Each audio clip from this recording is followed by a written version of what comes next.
So I just finished my workout, day 5 or day 6, and I am feeling great.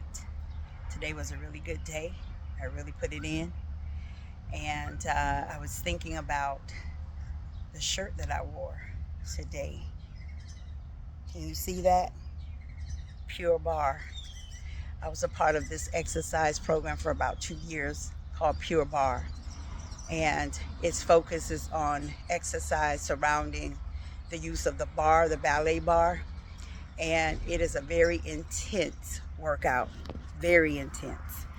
And at the time that I was on my 100-pound weight loss journey, later on I signed up for it against my better judgment.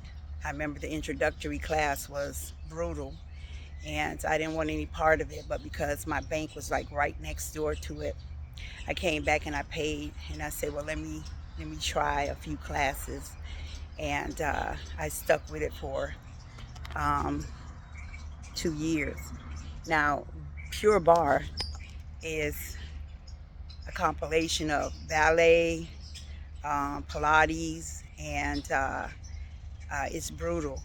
And my body, oh my God, I mean, the benefits of it is that it sculpts your body and it elongates it. So when you're building muscles, you don't look like a muscle man. You look like a slender, fit woman.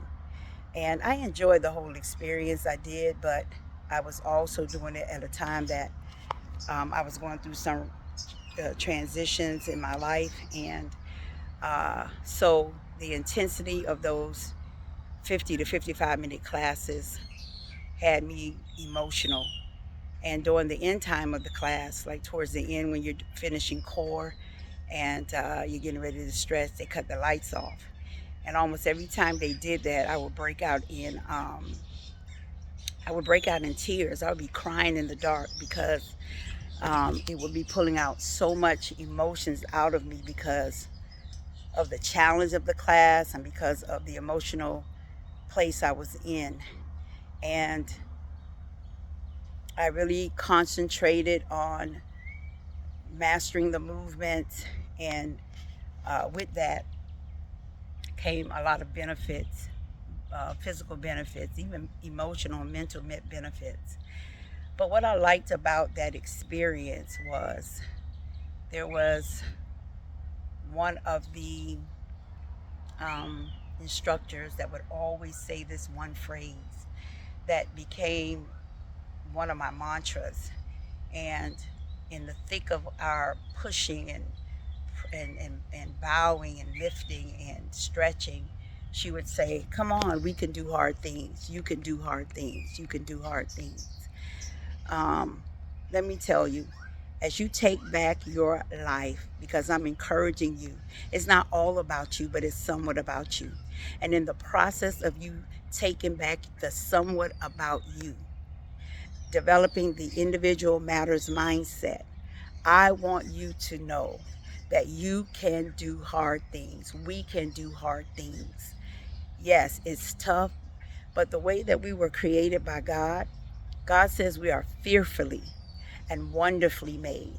And that word fearfully, it's Yari, uh, and what it means is that you were fashioned in awe.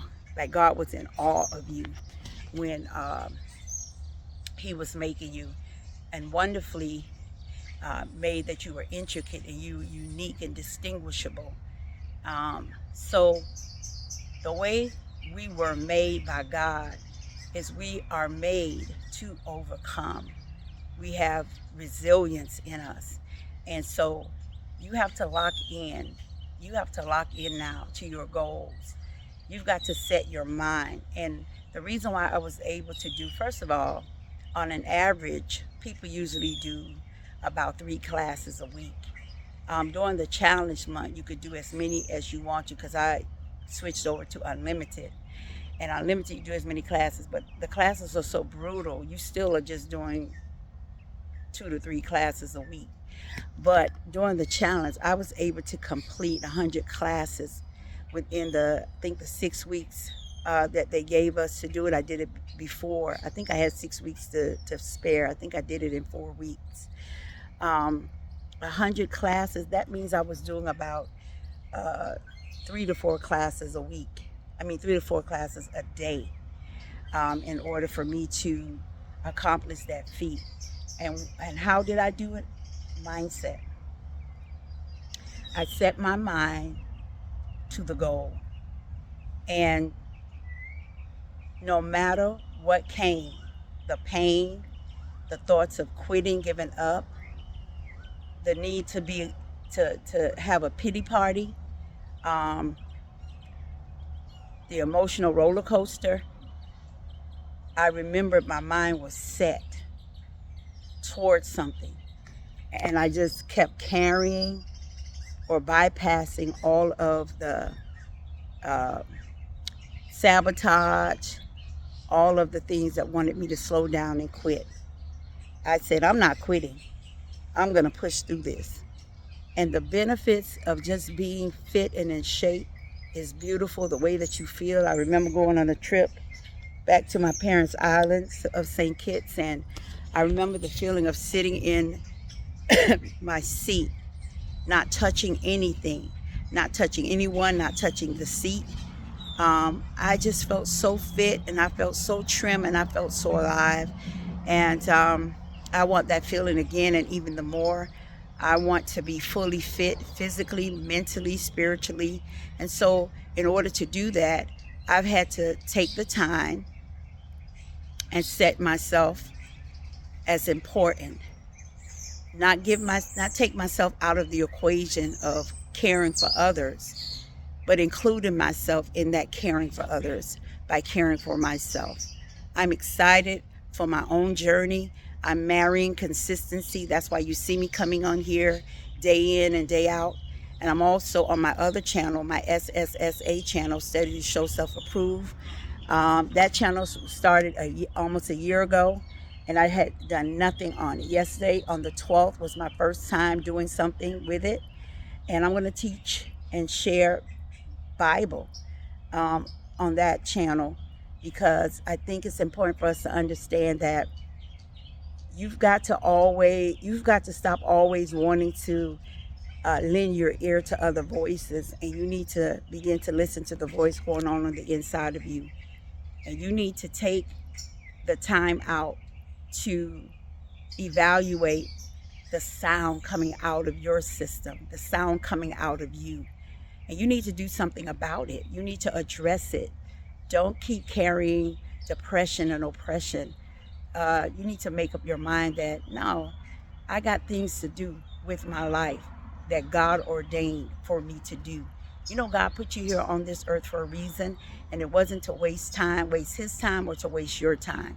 He wants to use you in whatever sphere of influence you are in. So I think what you need to do is make up your mind and say, you know what? Today is the day that I am going to ensure that I make a mark for myself, so that God can be glorified. Remember, I say it all the time, it may not be all about you, but it's somewhat about you. You are a puzzle piece in the big picture. Your individual contribution to the earth, to the world, matters. Enjoy your day. God bless. Bye.